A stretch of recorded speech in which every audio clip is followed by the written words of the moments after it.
Okay, great. Thank you. Hello, everyone.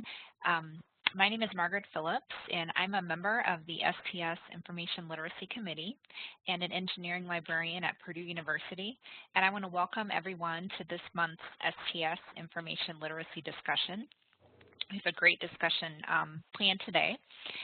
And for those of you who have not participated in one of our discussions before, we hold these on a variety of information literacy related topics of interest to STEM librarians approximately 5 to 10 times a year.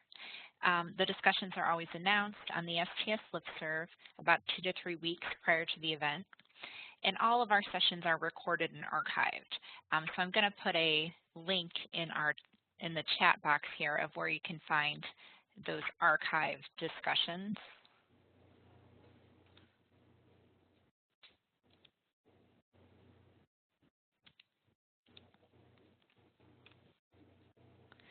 And the session for today will be located at this link as well after the recording's done. So if you want to go back and review it at a future date, you're welcome to do that. And I'm going to take a moment and just introduce our discussion leaders today. This month we have 3 librarians from Michigan State University, Sarah Miller, Eric Tanz, and Elizabeth Webster. And the title of their discussion is Developing a Scalable Online Scientific Information Literacy Module. I'm going to give a brief bio of each of the leaders. And again, they're all from Michigan State. Sarah Miller is the librarian for interdisciplinary teaching and learning initiatives at MSU. She supports and facilitates the development of teacher librarians and pursues information literacy related participation in her interdisciplinary campus initiatives. She provides information literacy instruction to first-year writing students and liaises with MSU's general education programs, campus teaching and learning organizations, and the Higher Adult and Lifelong Learning graduate program. Eric Tanz is the environmental sciences librarian and liaison to the Fisheries and Wildlife Department and the Environmental Science and Policy program. Eric is interested in sustainability, both in and out of libraries. And our third discussion leader is Elizabeth Webster. She's an information literacy librarian and liaison for the James Madison College and Interdisciplinary Public Policy and International Relations College at MSU. Her interests include the pedagogical practices of librarians, first-year experiences, and the support of international students in libraries. So I'll now hand the discussion over to Sarah, Eric, and Elizabeth. But if any of you as participants, if you have questions or comments throughout the discussion, I encourage you to enter them into the chat box as the presentation is going on so that the leaders can address your comments and questions. Eric and Sarah and Elizabeth, I'm going to turn it over to you. Thank you. Okay, thank you. Thank you, Margaret. So good afternoon or good morning, depending on your time zone. So this is Eric speaking, and our presentation, like Margaret said, our presentation is a case study on our experience in developing a scalable online scientific information literacy module. So this is a little picture of us so that you know what we look like as you hear our voices. And then as for the presentation outline, I'm going to kick things off by discussing some of the background information for our situation and then also the module development process. And then Sarah will follow speaking on how we incorporated the ACRL information literacy framework into our project. And Elizabeth will then speak about how we, as librarians, contributed and future plans.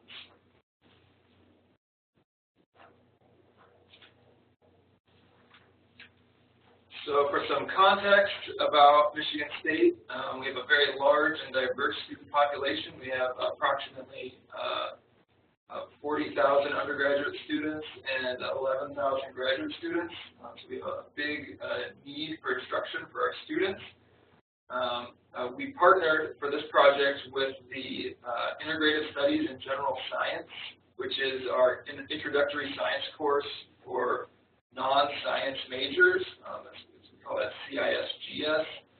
And these courses are very large, so we had 29 large lecture sections with between 100 and 200 students each in these integrated studies science classes, and they're divided into 80 different lab sections of 25 students.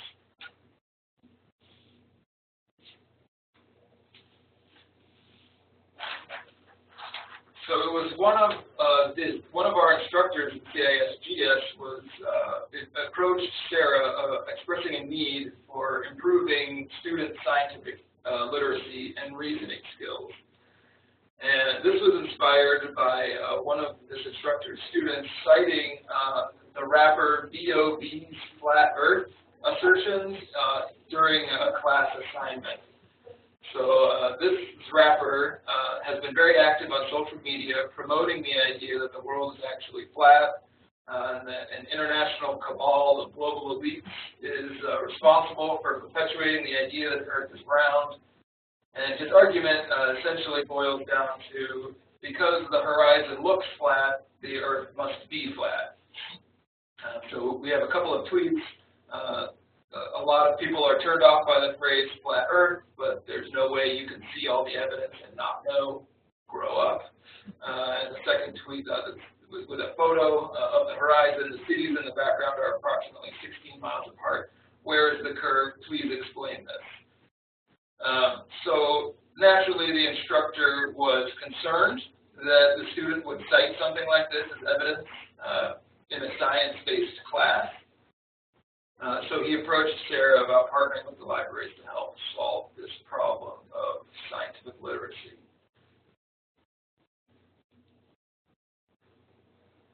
So some of the considerations that we had to keep in mind, given the total number of students involved, issues of scalability were one of our primary considerations.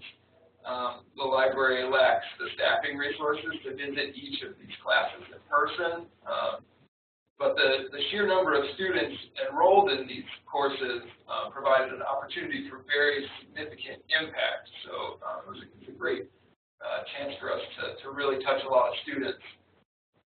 And also, so the various courses within the unit lacked a unifying assignment. So rather, each instructor designed their own assignments, and some required the use of scholarly literature and others did not. So that was something that we had to keep in mind as well.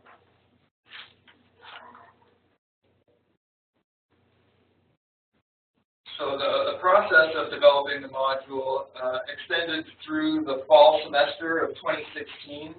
We met with a group of 4 CISGS instructors, and we got an idea of what their desires were for the module. Our conversations eventually settled on ideas of critical thinking regarding media reports on scientific studies. This was inspired by John Oliver's report on the topic in his segment on his show Last Week Tonight. I think that a lot of people have probably seen that. Fortunately, we were able to secure the rights to embed a short portion of that clip directly into the module. So we identified 4 media reports specifically mentioned in the video segment and found the original articles that they were referencing. And then we paired those articles with broadcast transcripts of media reports on those articles found in LexisNexis. And then we created a series of questions asking students to compare the original article and the media reporting of that article. So some of the topics included, so a glass of red wine is equivalent to an hour at the gym, that sugar causes cancer growth, that pizza is the most addictive junk food, and that late night snacking damages memory.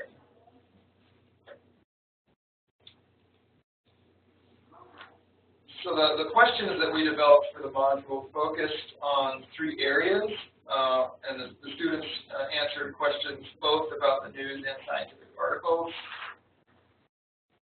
So the first area was regarding the authors. So we asked questions: who is the author? What are their credentials? What might they be trying to accomplish? And what is their likely motivation? The second set of questions regarded the article itself. So what claims and conclusions does the article make? How are they supported? With what evidence? And does the article use subjective language? Is something good or bad for you? And does the article present anything to make itself seem more credible? And then finally, questions about the publication. So who published the article? Where does it appear? Does the publication have an interest in presenting a certain perspective? Where does the funding come from to publish? And what interests might the funders have in the outcome of that publication?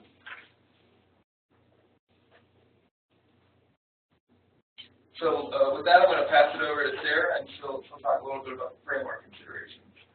Okay, thanks, Eric. I wanted to talk a little bit about the different ways that the framework played into the whole process of creating this module.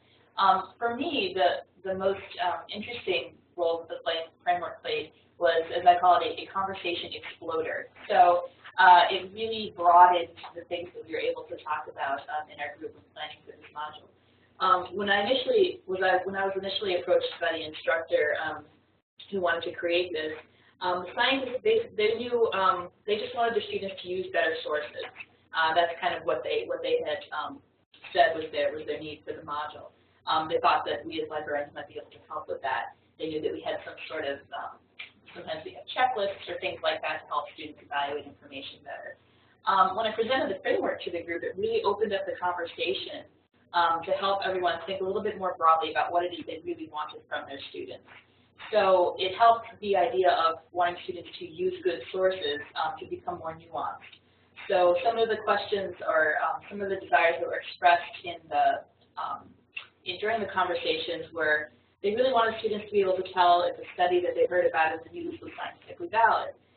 They really wanted the students to question stories about science that they encountered in everyday life, and also have the tools and skills to evaluate them for scientific merit. So again, these are very much more specific things than just using good sources. And the framework really provided the way to be able to kind of reach those conclusions about what they wanted to know. And as I put up here on the screen, the big question that they really had was, what does a scientist think is important for a non-science major to know or do in regard to scientific information? And that was kind of the framing question that set up our development of this module. So some practical considerations from using the framework or introducing it to the people that were on the team to plan these. We had some really interesting conversations. Bringing the framework into the discussion made it much more lively and interesting. The scientists who we were working with hadn't seen the framework before, and it was just really intriguing to them. And they really started talking about all sorts of things. So again, it did make us realize that there were a lot of different things that we could be possibly talking about in the realm of, what's a good source, that sort of thing for them. It did add a lot more time to our process. We had several meetings where we had some really interesting conversations, but that's really all we did was talk about ideas, and I'm sure some of you have probably been in meetings with faculty members that are really interested but don't really get stuff accomplished. So it was kind of difficult for us to rein in the conversation, to focus back on what it is that we were actually doing, the work at hand. So that was a big challenge for us, but I think it was definitely worth it. It was worth the time and effort to bring the framework to the scientists, because we were able to come up with a much more nuanced set of goals, ideas, and also our end product.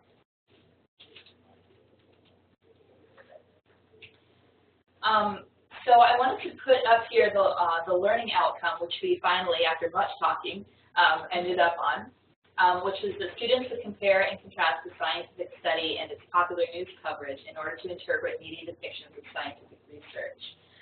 This is a very narrow and precise outcome, and it was positioned to really give us a realistic perspective on this module. This one small module is not going to solve, obviously, scientific information literacy. But we really positioned it as a concrete step in this process. We also put the assignment objective in there, so we would kind of position the module within the larger class. So replies to the assignment or the module would be used to foreground and frame a future class discussion on scientific inquiry and communication. So it's going to kind of address some of those, set up the foundation for addressing some of those issues later on in the class. So the specific frame that I think was most tied to our module was information creation as a process. And in this case, the students weren't creating their own information, but they were examining how others had created information. So key components from this frame included constraints, purposes, perceptions, and meanings associated with the popular media presentations of science, in contrast with the presentations or reports from the scientists themselves. This frame was prominent in large part because the module focused heavily on contrasting two formats in which scientific information was presented through looking at the ways that those sources were written or created.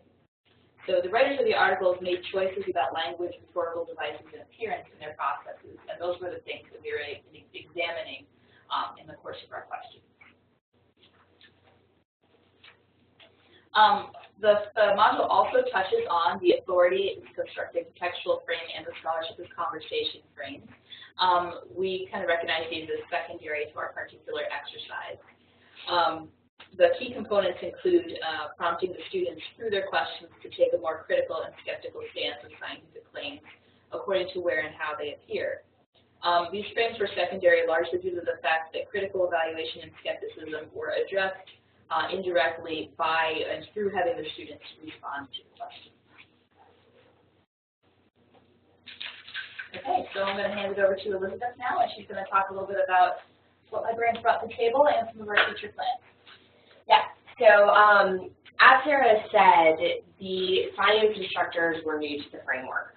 So we introduced them to the framework, which kind of expanded the conversations, but also gave them a better handle on what some of the information literacy practices, theories, ideas were in library science. So it helped the scientists be able to kind of use our vocabulary to bridge what they were trying to do with this module and what they wanted to see come out of the module.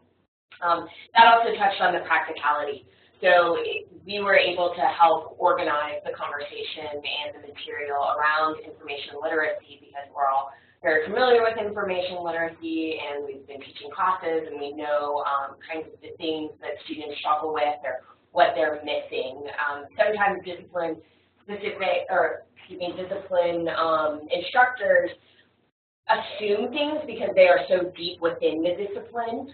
And information literacy librarians or librarians who have experience with it are able to kind of have those instructors step back and think more about what they were learning at the very beginning of their academic careers.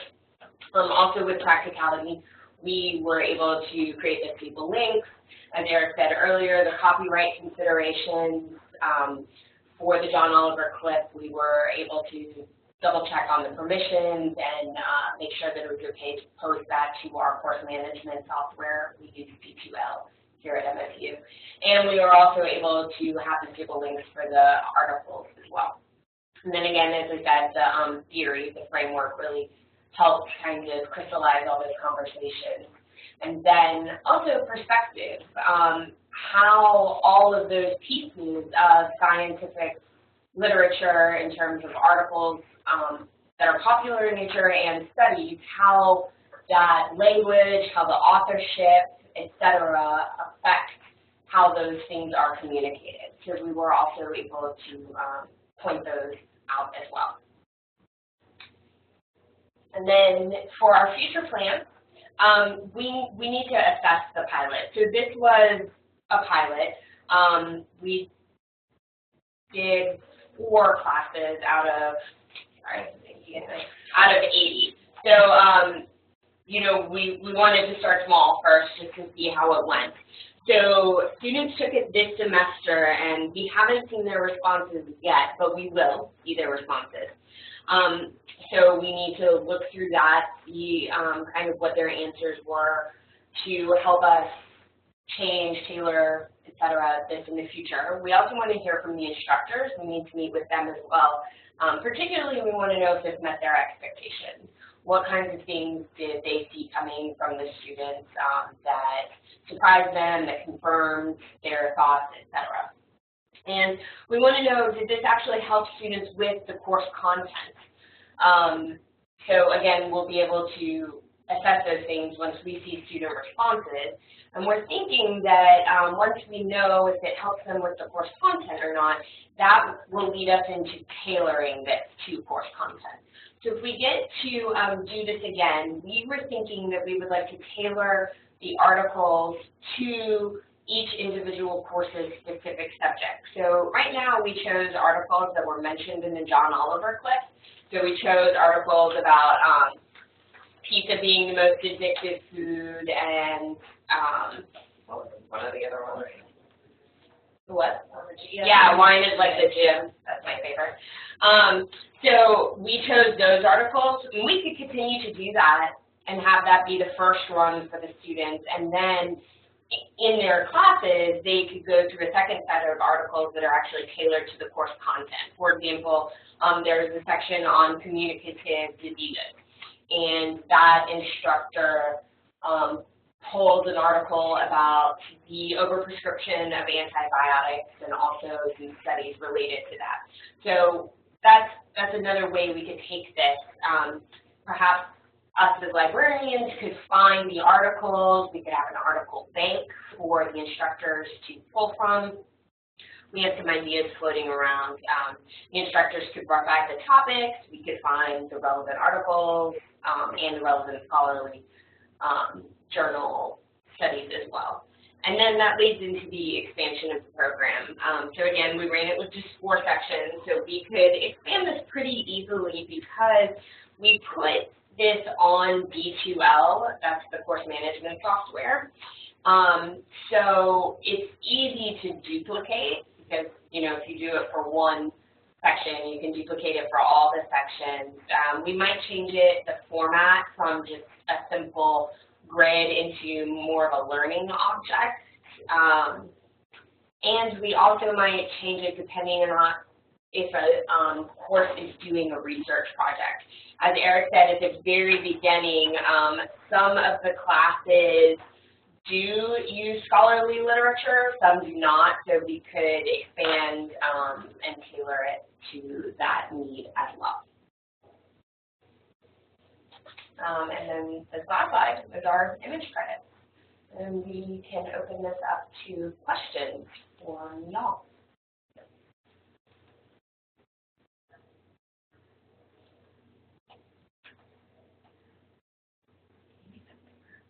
All right, so it looks like we have a comment.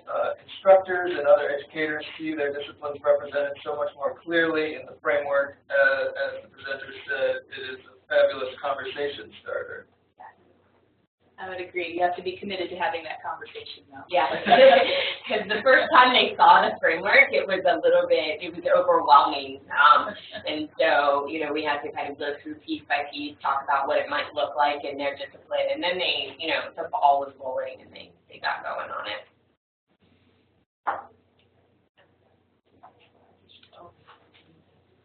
So the question, do we have slides of the module or screenshots? So we don't have slides in the full module. What we produced has the slides with the questions is mostly what we have for the module, but there were other parts as well. I'm sorry, it sounds like we might be having a fire alarm in our building right now. Yeah, it sounds like a fire alarm. And nobody is moving. So there's a chance we might have to evacuate. But until they tell us so, we might as well just keep talking. So here's the questions that we asked. And then that John Oliver clip is pretty easily findable online. I'm Googling John Oliver Scientific Studies, and it's the first link that comes up. Right, and so we had links to a Google document for the different paired studies. So we would have one link that would connect you to a Google document with the broadcast transcript that the students could then read for the media representation, and then that document would then include a link to the research study as well. And yes, it was embedded in our CMS into the course management software. And we had intended to have screenshots, but I think we had a little bit of trouble gaining access to the module after it was actually produced, just because we weren't instructors in those classes, so that it was kind of locked down. And another note I wanted to make, the John Oliver clip is 20 minutes long. They did not watch the full 20 minutes. They watched the first 3 or 4 minutes. 3 to 4 minutes only, just to get, just to get their attention, to get the whole thing started. So they didn't watch, they could have watched the whole thing, but they didn't. We only linked the first 3 to 4 minutes.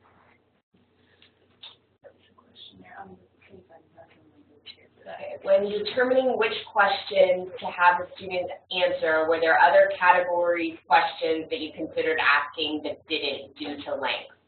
Yes. Yes, there was a lot, and Sarah is looking through her notes right now. To quickly answer the next question, what CMS do we use? We use D2L, Desire to Learn. Yes, somebody answered for us. Thank you. So Sarah's looking through her notes. It's been a good 8 months since our initial meeting, so all of our memories are a little bit fuzzy. So another question, do you notice any difference in how well students learn in the distributed learning context versus in one-on-one information literacy sessions? That's a really good question. We have not historically done one-on-one information literacy sessions with the integrated sciences curriculum, just because of the sheer number of the labs and the few of them that actually do have their students use library sources or scholarly sources as part of that lab. So we don't have a way to compare how the students perform with an in-class session for this particular information. So I'm not sure that we could use some data from our first year writing sessions, which we do in person. So that's a really interesting question. We are really hoping to, as far as assessment goes, we're also working with the person from the integrated sciences whose specific job is assessment of that program. So we are working with her when we get the results back from the students. We're going to take a really good look at them, and that's going to give us some ideas for some pre and post questions for the module for future iterations. And we also have, I've been working with the assessment person who also teaches one of these classes. I actually did go and visit her class and presented with her, presented a session with her. So that was also a pilot. So there's the potential of doing a few of those in-class sessions as well. And that's a good thing to keep in mind for doing a comparison for the online version and an in-class version. Sure, were you able to find the older questions that we had talked about? I did not find them, but we had lots of questions about one of the ones I remember is we didn't know if we needed to teach them about the parts of a scientific journal. Yeah. That was one of the desires. They were thinking, we'd like them to know what an abstract is, we'd like them to know what results are, et cetera. And then we started looking at some of those in the journals, and it takes some really discipline-specific knowledge to be able to teach those things. And so we decided that for this module, this specific module, that wasn't going to necessarily be the focus. Not that it couldn't be in the future, but just for this one, at the very beginning of their information literacy instruction, we wanted to start a little bit wider, especially because these are classes for non-science majors. Right. And And that actually ties into this bottom question here from Clara. It says, if you're going to do a part 2 to the project or be able to reach the students in a subsequent class, what do you think would be the next step in the student's development? What Elizabeth was talking about was, the parts of a scientific article, reading it, again, was kind of a little bit beyond these students as they're non-science majors. One of the things that I did work on in the in-class session was that the instructor, it was the class on communicable diseases, and we used as an example something from opposing viewpoints. It was a guy who argued that antibiotics were underprescribed due to his own experience in the hospital. And what we did in the class was we had the students look at that, and we talked about some of the questions that we had in the module. And then the instructor took it a step further and said, okay, so according to what you've learned in this class, how would you start to dismantle this person's argument? Okay, so the students then, kind of looked at it and said, well, I don't really think antibiotics work that way, and we've learned this and that about, diseases. And so they were then able to apply the content knowledge that they've learned in the class to actually evaluating the argument that was contained within the paper. So our part, when we did this, we really didn't get into the specific scientific argument. We were looking at kind of the more external factors. And so hopefully the part 2 would involve kind of that seamless integration into their content knowledge and kind of starting to evaluate some of the scientific merit according to the things that they'd already learned in their class. Yes, because even though this is, these classes are for non-science majors, everybody can benefit from learning about scientific methods, scientific studies, the parts of articles, etc. It makes you a more critical consumer of information, and that's always an important goal. Just another question there. How did student comprehension compare between those who completed this module and those in the 76 other sections who received other IL instruction? They didn't receive IL instruction. This is kind of our first venture into this area. The integrated studies classes here at MSU are, MSU is such a large institution that so much stuff is decentralized. And occasionally these integrated studies classes will seek out a subject librarian for instruction, but there is no information literacy instruction formally embedded in these classes. This is our first step. So we're not sure exactly how they compare, but I would like to think the ones who completed the module are better off than the ones who didn't. We would hope, but we don't. But there's grounds for us to. There's an excellent assessment program going on with this unit, so there is a lot of potential for us to develop our assessment in depth. Yeah.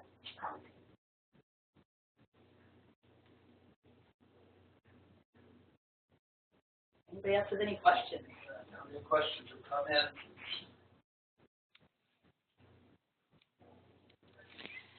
I had an earlier one. Trying to scroll back to it here. Did you previously use the ACRL IL standards in your work with course instructors? And if so, how does that compare to your experiences like using the framework, since you had such great success with those conversations? I can speak to that. This is Sarah. I have always used the standards in kind of the same way I use the framework. It's just a general guideline. I've never really tailored specific things to certain standards when the standards were out before. So they kind of served as an overall guideline for me to set up what I do. And again, I mostly work with first-year writing students. So we're kind of coming into this fresh with the framework, not having the standards from before. The people that we worked with hadn't been aware of the standards, so it was kind of a fresh start for us. But for me, because I didn't have like a literalist approach to the standards, I guess the framework has actually been really helpful for me. It's kind of continued my approach, and it's provided a better way for me to really kind of get into those questions about what people really want their students to know and be able to do. Are you planning on looking at any effective outcomes from your assessment? Yeah, that's a really good question as well. I think we should. And I think that this assignment really does have an affective dimension because we're connecting it to stuff that students consume and enjoy. So they have they'll probably have a reaction to see, John Oliver, or they've probably watched some of these shows where, this recent study is so ridiculous, it's X, Y, and Z. So I'm hoping to look for the kind of affective outcome that would, help them to, when they hear stuff like that, to take it one step further and really want to know a little bit more. So hopefully pique their curiosity. But that would be really interesting to try and find that out. And we get at it a little bit in one of the questions we asked about the articles. We're asking about subjective terms, such as good or bad for you, and why that might influence your perception, and that could be expanded or more targeted to, why do you feel this way? How do you feel now that you have gone through this? How might it change your behavior, your thoughts, or your beliefs? So I think we could pretty easily add that in. We have some questions coming in. So is the assessment going to be published anywhere? Anonymously, I assume. I'd love to see the results. Hopefully. Yeah, I think, we would like to share. We wouldn't want to publish it until we do have some assessment. Right. So hopefully that'll be good for us to do. So we have a lot of these pilot things going on. Do they have prior IL instruction related to searching for scholarly in sciences? No, and that's one of the things that we did not include. Right.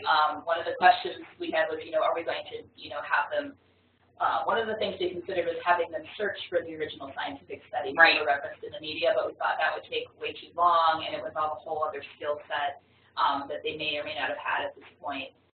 So both, identifying and reading critically the scientific article and finding it, those were things that were not addressed in the specific module, but definitely could be addressed at another time. Particularly for the sections that do have a research component, that would be a really natural fit to bring students in, or us to go to them to give them an overview on how to actually find the scholarly literature. And in the same way, if we were to change the module in such a way that we were tailoring the articles to the course content, it might make more sense to have them looking up those articles, whereas these articles aren't necessarily really related to what they're talking about in class. So having them look them up might not be as meaningful.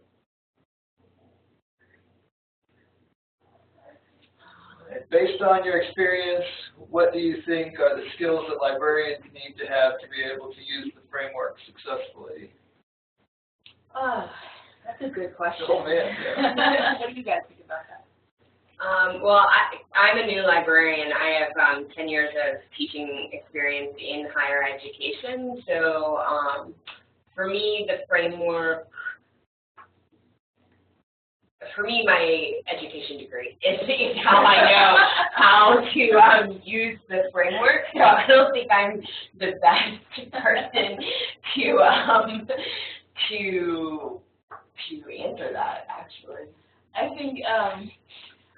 think let's see. So I think you need to be willing to have a conversation. So I think that you need to not be afraid of the framework, because what it does is it really gets a lot of people in the disciplines. Again, someone mentioned earlier, I think it was Elizabeth mentioned, that they're experts, and so they've been in the literature and they've been doing research for a long time, and they forget what it's like to be a novice, right? So a freshman, coming in and not even knowing what a scholarly article is, or a scholarly study, or a scientific study.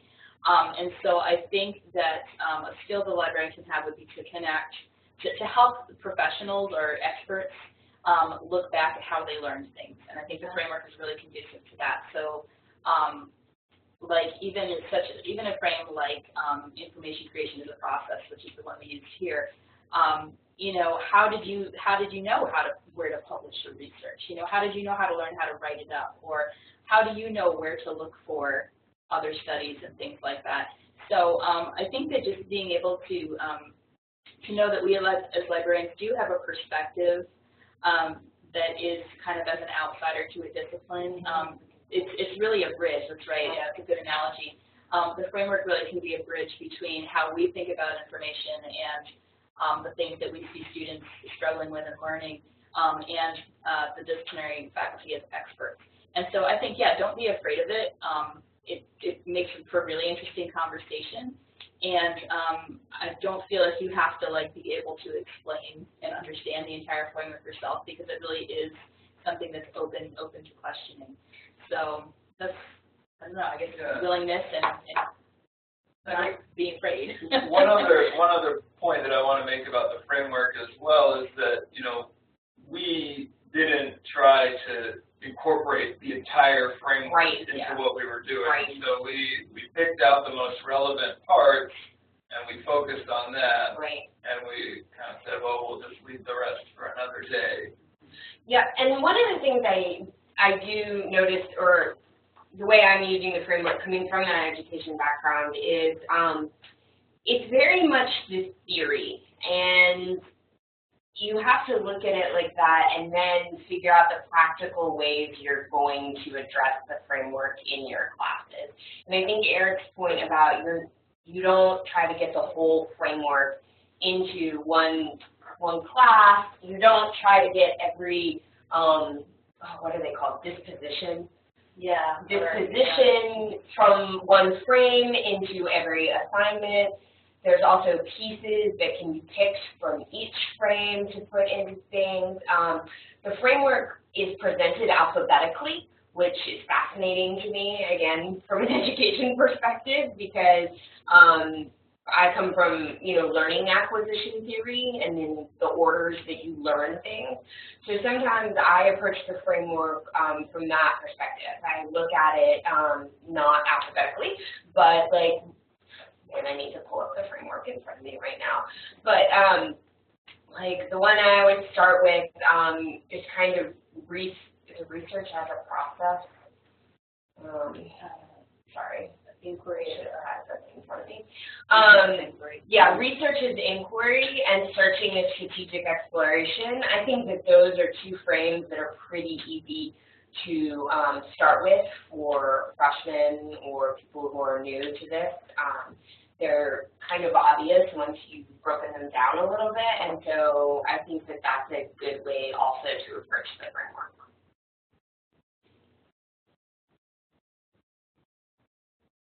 Yes, librarians do love to alphabetize. I have to tell you, last year when I was applying for this job and I was looking at the framework for my presentation, and it said these frames are not presented in a way that you must teach them. They are presented alphabetically. I was just floored. I was absolutely floored. I was like, what do you mean you're presenting them alphabetically? It's either that or by Library of Congress. Yeah, exactly. But I mean, now that I'm in the library world, I understand why that was presented that way, and I kind of appreciate that, it allows your own expertise to figure out which ones you want to go with first. Any other questions anybody has?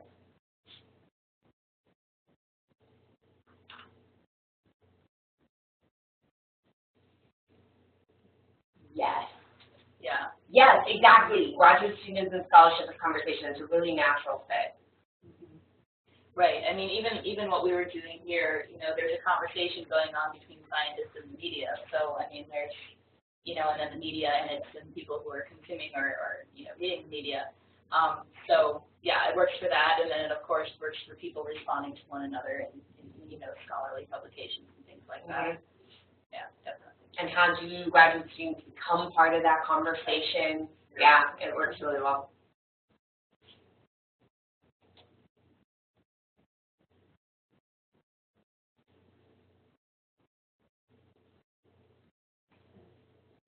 You actually introduce frames as they are, or build your work around them without actually mentioning them directly.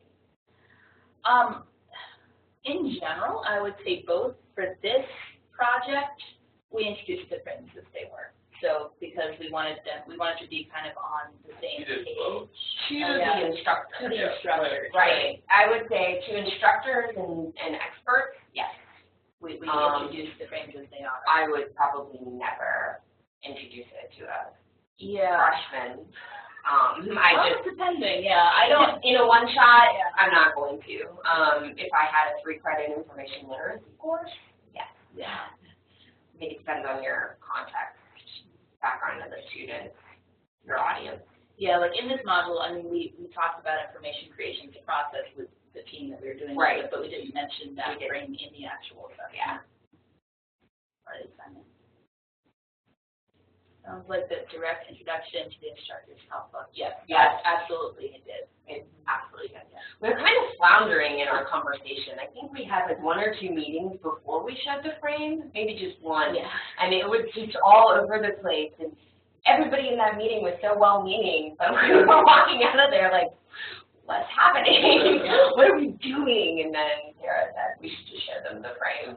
And that was after 3 months of trying to schedule a meeting Yeah. together. Uh-oh. Oh no. Oh no. It'll come back There later. it is. Oh. There it is. Sorry, we lost that. Hopefully you didn't lose us. Or... Can you still hear us? Yeah, we can hear you. Okay. Sorry. And then one critic course outside frames to read and compare students' experiences. Yep. Yeah, that sounds very interesting. Yeah, how'd that go?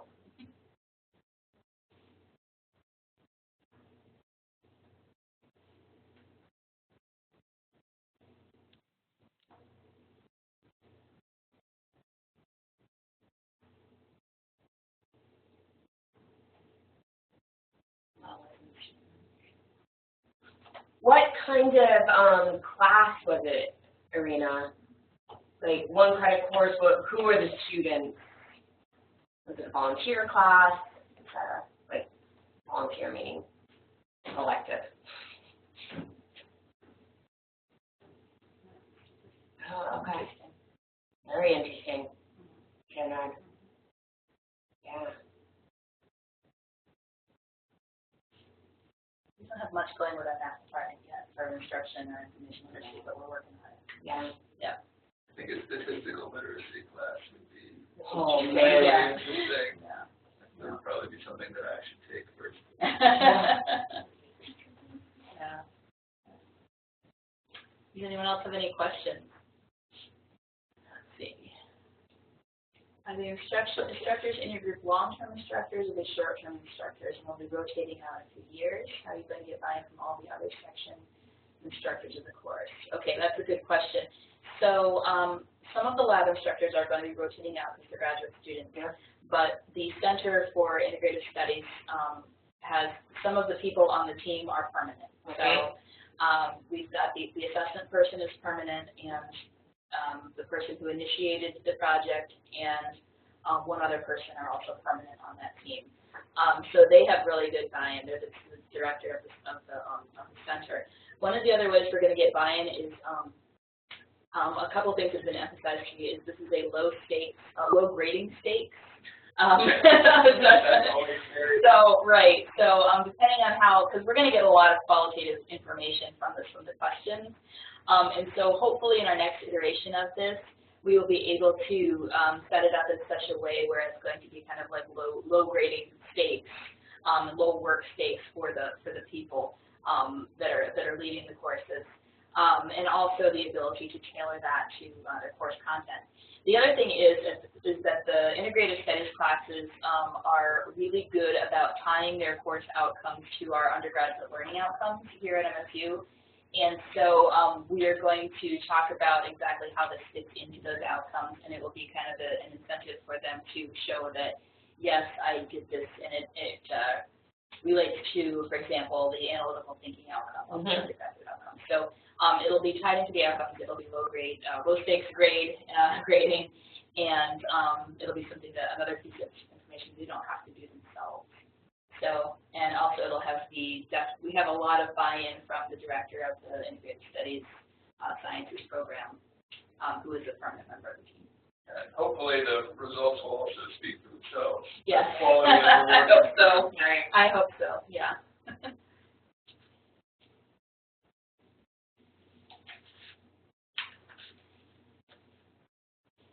Any other questions?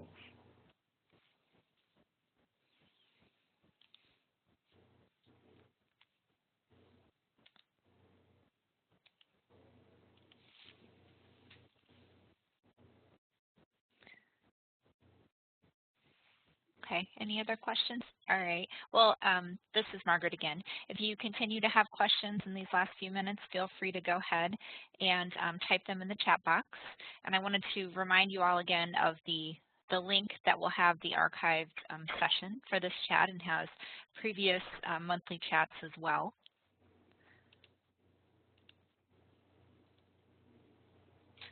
And I also wanted to provide the email contact information for our discussion leaders today. So if you want to follow up with them on anything, you're able to do that easily. Yeah, thank you, Margaret. Thank you, Margaret. Yeah. And thank you, Sarah, Eric, Elizabeth, for leading a great discussion today.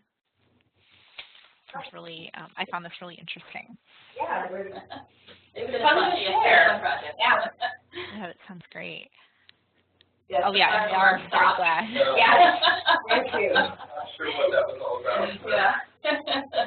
Glad you're all safe. Yeah. Yeah. That was a first. Thank y'all for attending. Thanks, everybody. Great, thank you.